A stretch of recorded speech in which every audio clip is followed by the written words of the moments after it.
Black magic, काळी जादू हा शब्द जरी ऐकला ना तरी आपल्या डोक्यात लगेच काही ठरलेले सीन तयार होतात. अंधार, स्मशानभूमी, विचित्र विधी, लिंबू मिरची, काळ्या बाहुल्या आणि सगळ्यात मोठी गोष्ट म्हणजे भीती.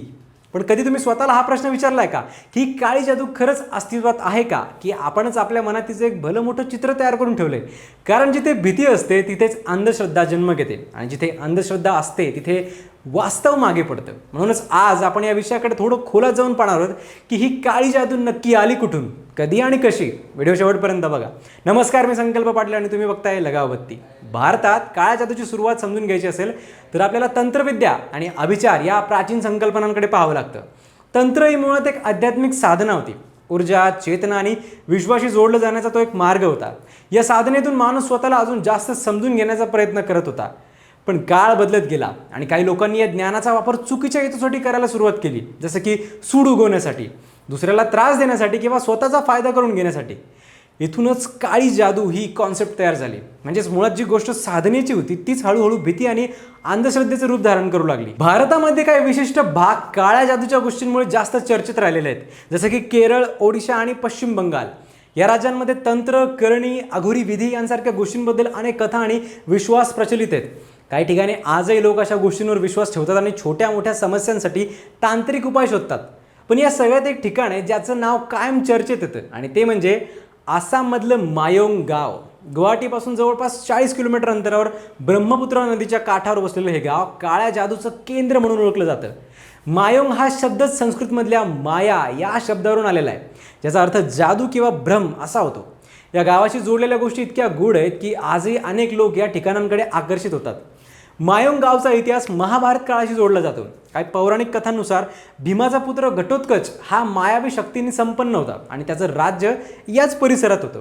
त्यामुळे या भागात तंत्रविद्या आणि मायावी शक्तींचा प्रभाव प्राचीन काळापासून असल्याचं मानलं जातं. इथे बुडे मायोंग नावाचं एक ठिकाण आहे जिथे आजही तांत्रिक साधना केली जाते असं सांगितलं जातं.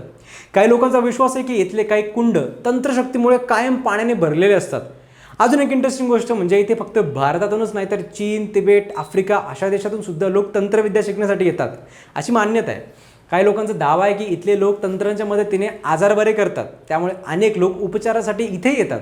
पण या सगळ्यात गोष्टींची ठोस वैज्ञानिक पडताळणी झालेली नाही आहे, त्यामुळे या कथा शक्यतो लोकविश्वास आणि परंपरेवरच आधारित आहेत. आजही आपण अनेकदा पाहतो रस्त्यावर पडलेलं लिंबू मिरची, एखाद्या झाडाखाली ठेवलेली बाहुली, हळद, कुंकू, काळे कपडे आणि लगेच लोक त्या जागांकडे बघायलाही घाबरतात.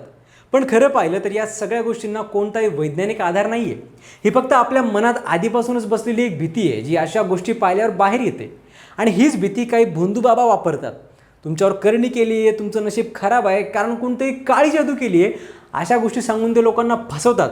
अनेक लोक आपल्या आयुष्यातल्या प्रॉब्लेम्सचं खरं कारण शोधण्याऐवजी अशा अंधश्रद्धांवर विश्वास ठेवतात आणि हजारो रुपये खर्च करून सुद्धा शेवटी निराशच होतात. यासाठीच महाराष्ट्रात अंधश्रद्धा विरोधी कायदा लागू करण्यात आला आहे. कारण तज्ज्ञ स्पष्ट सांगतात की काळी जादू नावाची कोणतीही गोष्ट वैज्ञानिकदृष्ट्या सिद्ध झालेली नाहीच आहे. हे सगळं ह्युमन सायकोलॉजीवर आधारित आहे. भीती, अज्ञान आणि विश्वास यांचा तो परिणाम आहे. म्हणजे जिथे माहिती आणि शिक्षण कमी असतं तिथे अंधश्रद्धा जास्त वाढते. विचार केला पाहिजे की जर काळी जादू खरंच इतकी शक्तिशाली असती तर तिचे स्पष्ट पुरावे आज आधुनिक जगात का दिसत नाहीत? का ती फक्त काही ठराविक कथांमध्येच आणि काही ठराविक ठिकाणांमध्येच ऐकायला मिळते? याचं उत्तर एकच आहे की हा सगळा खेळ मानवी मनाचा आहे. जे आपल्याला समजत नाही, जे एक्सप्लेन करता येत नाही, त्याला आपण जादू किंवा अलौकिक असं काहीतरी नाव देतो.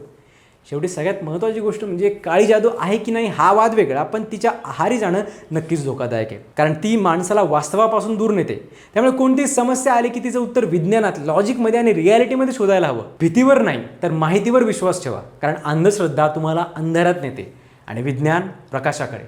तुम्हाला असंच वाटतं का? कमेंट्समध्ये नक्की सांगा आणि सबस्क्राईब करायला लगावबत्ती.